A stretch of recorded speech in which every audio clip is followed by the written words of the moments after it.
Okay, your telescope came with 3 eyepieces, a low power one, a medium power one, and a high power one. And we always start with a low power one, which is marked 20 millimeters. And you can see that on the side of this. It says H 20 millimeters. Okay, so we're going to choose this eyepiece. This is our low power eyepiece.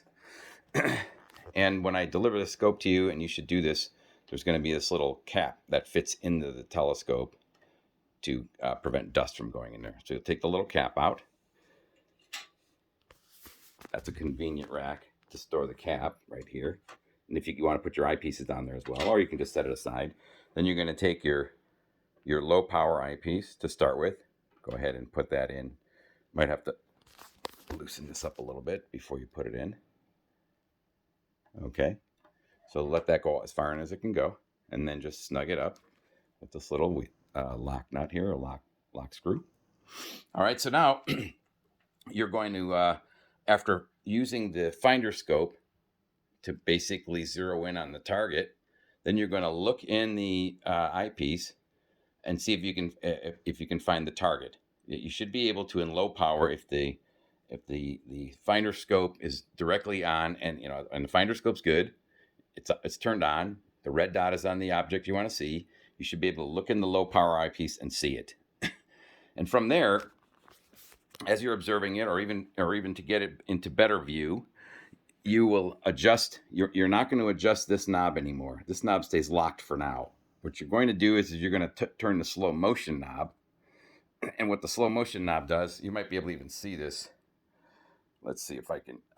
I'll leave it zoomed in like this. As I turn this slow motion knob, they can't really see it very well, but the telescope, when I turn this, tilts up and down, but very slowly.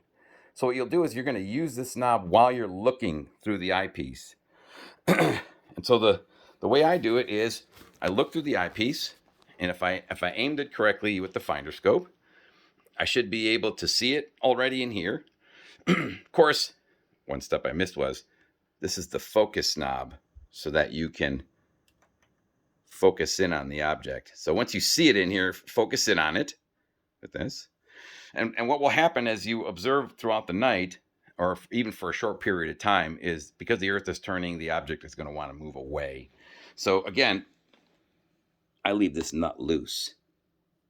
So leave that loose. What that allows you to do is just grab onto or just gently hold the back of the telescope, and you might have to make slight adjustments, just tiny ones. That's pretty large, but as you're watching it, if you need to keep the object in view, you might have to slightly move the telescope a little bit left or right, and or adjust this little slow motion knob, which moves the telescope up and down.